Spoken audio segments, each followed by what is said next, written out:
Jan Kilbride's account of his time spent aboard the space station Daedalus. Statement date February 10th, 2008. Melanie King recording. Start. The hardest thing to imagine, to really get your head around, is the scale at which the universe operates.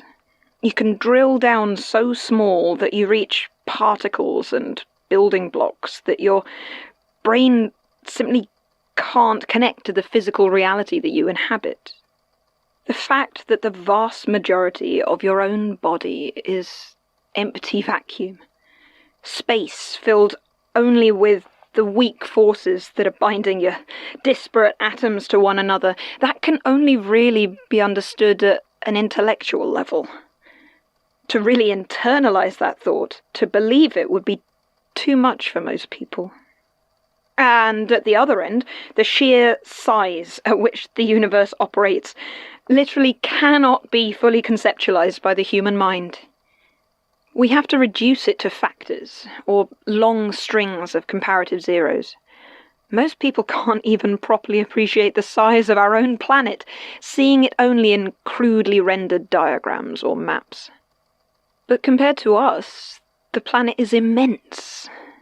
More than large enough for the swell of humanity to grow and ultimately extinguish itself. Yet compared to the wider universe, it isn't even a noticeable speck. The human mind would reflexively want to place us at the midway point, a perfect centre, balanced between the incredible size of the universe and the unthinkable smallness of the subatomic. But this is nothing but ego, a manifestation of our obsession with considering ourselves some sort of normative benchmark against which all else is measured. In truth, we are so much closer to the tiny, mindless atoms that make up our bodies than we are to a universe so enormous that fully imagining it is simply impossible. Even with all I've seen, I still can't communicate it. I can't make people actually understand how horridly, nauseatingly boundless this universe is. And when I think of it too deeply, I feel like I'm going to throw up. Like a sort of existential vertigo. It never used to scare me like this. I used to take a sort of comfort in it, in the thought that we were so small, such a minor blip in the life of the universe. Where others saw insignificance and pointlessness, I found freedom. A sort of optimistic nihilism, I suppose. I know now it was all just denial, of course. It's not easy to be scared of something that you can't even think about. I miss those days, smoking out the window of a tower block, looking out over the lights of the city blinking up in defiance of the void, and thinking how daft it was, like an ant shaking its fist at a god. I think that's really why I wanted to go to space, to put it all in perspective. That for one moment I could look down and see it all, every human that ever existed, the living and the dead, hanging below me on a tiny ball of carbon. And you know what? It was worth it. At least I thought so at the time. That moment, that first look at the Earth falling away below us, it was everything I dreamed it would be. And how often is that true? The Daedalus was in low enough orbit that I never got the whole planet view as I had hoped, but it didn't matter. The first time looking down and taking in the sheer scale of it remained the most magnificent sensation I have ever experienced. I don't know how they picked me for the mission. A representative of some private consortium approached me about a year beforehand. I'd put in my application a few times, but I never really expected anything. I had all the skills, but I knew I wasn't anyone's first choice of astronaut. I simply wasn't exceptional enough. Or so I thought. Mr. Fairchild didn't mention exactly why I was chosen, though he did reference my psychiatric profile a few times in the interview. I didn't want to press him too hard on the reasoning in case I somehow lost the opportunity. Idiot. There were technically 3 of us up there, although I only really spent any time with Manuela. The other one who came up with us, Chilcott, I think his name was, he was apparently doing some sort of separate isolation study. Can't say I envied him. The door to his section of the station was daunting, to say the least. I mean, I'm an engineer, and honestly, it looked like it was sturdier than the actual hull. Manuela and I were instructed not to attempt any communication with him, and to be honest, that was fine by me. On those occasions we had to call into his little chamber through the intercom, usually as part of maintenance or a systems check. He always sounded so distant. This flat, tinny monotone that set my teeth on edge like a subtle vibration. So we left him to it. We had plenty of our own work to do anyway. Manuela Dominguez was quite a big name in certain areas of the physics community. Or at least she had been. I hadn't heard of any work she'd done for a good few years, and as I say, I'm more on the engineering side of things, so it wasn't really something I kept up with in detail. While she was happy to talk, Manuela apparently didn't like to discuss her professional life on Earth, or the specifics of the research she was doing on the Daedalus. Like Chilcott, her research was kept entirely separate from mine, and while we spent plenty of time together, I never did figure out exactly what it was. Something to do with lasers, I think. As for my job, to be honest, it felt disappointingly like busy work. Stress testing, zero gravity effects, material evaluations. For every test I was told to do, I could have listed a half-dozen studies citing similar research from the ISS, most of which had had pretty conclusive results. If you had told me I was just being instructed to do the same things they did over there, but 2 years later, I'd have been hard-pressed to argue. But there was something else. A different sort of worry that was building up inside me. It was like a gradual increase of air pressure. You never notice it happening until your ears pop. Didn't realize how intense the sensation had gotten until all at once I knew what it was, what I was feeling. It was the sense of a presence, of there being something out there, something that wasn't the Earth. And it was getting closer. When it started, I tried to talk to Manuela about it, but she seemed to think I was talking about aliens and quickly changed the subject. I suppose in a way I was, but nothing like she was imagining. Alien might be the best word for that presence, but not because we were sat on the edge of outer space, but because what it made me feel was beyond anything I had words for. And still it grew closer. When this thing, this being, finally called out, I didn't just hear it. I felt it, vibrating through me with such a shuddering intensity that I was sure my bones would break into powder inside my skin. The whole station shook violently, rattling and pitching. My first instinct was to check that the Earth was still below us, and not the victim of some dreadful cosmic disaster. But when I reached the window, it still hung there, serene, below us. As I looked, I saw drops of red floating through the air in front of me. I reached up to my ears, and my hand came away wet. Don't try to tell me sound can't travel in a vacuum. I know. I pushed off towards my quarters and the medical kit, but as I began to move through the station, I stopped. I didn't grab or hit anything. I did nothing to slow my momentum. I just stopped, floating there, motionless, feeling like the whole of existence was frozen in place. Then, slowly, carefully, I went to grab one of the handles, to pull myself out of this zero-gravity limbo.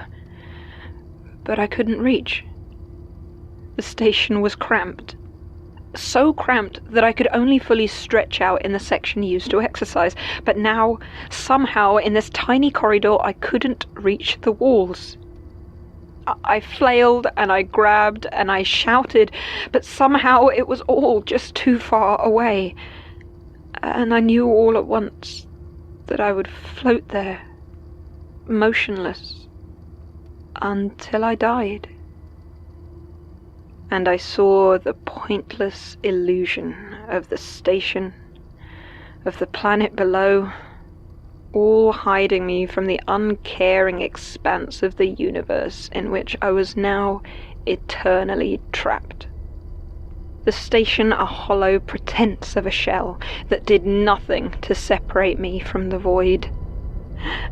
And that cry came again, so loud and long and deep that it couldn't not be the sound of a living thing, so vast and so ancient that thinking about it made me weep.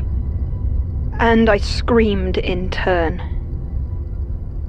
My hand touched the rail at the exact moment that Manuela came to check on me. I was moving again. She asked if I was all right, though she clearly had no interest in the answer. She said she'd felt the station shake, but when I pressed, she claimed she hadn't heard anything.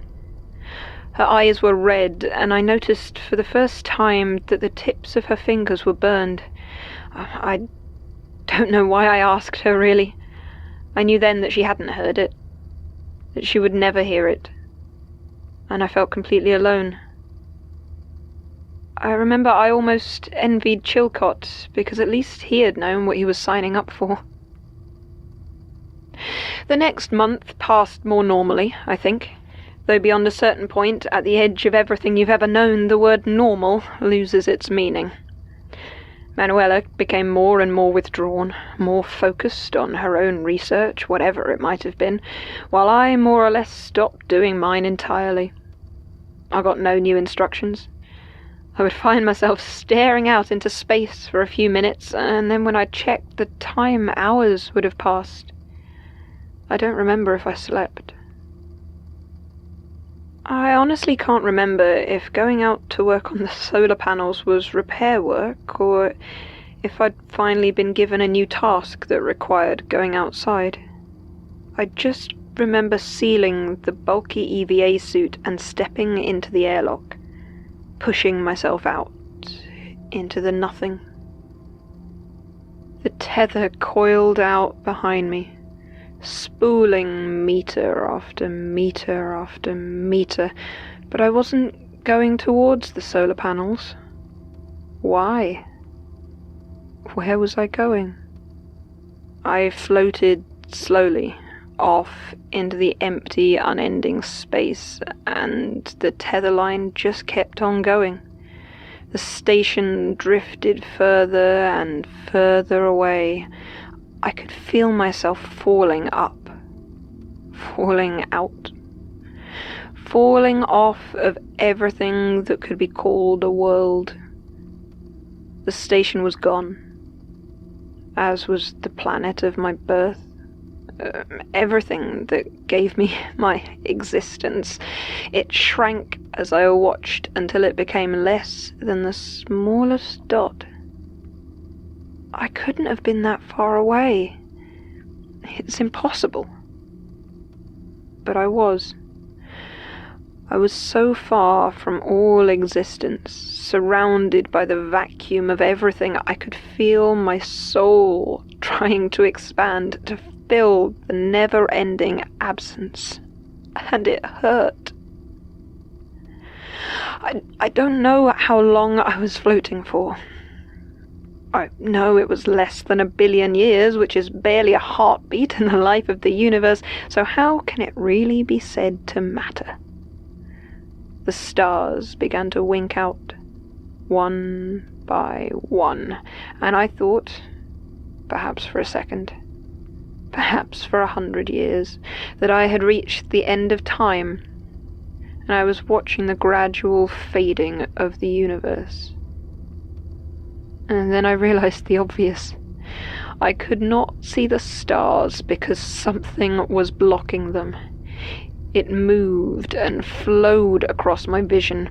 Every motion seemed to snuff out more light. There was no shape to see, no outline that could be drawn of this thing so dark and enormous I could feel my stomach trying to vomit, my mind trying to expand, to take in the size of what moves between the stars, filling my entire vision and more. I knew that if it chose to cry out, it would have destroyed me utterly. And I know that there was no possibility it could ever notice I existed.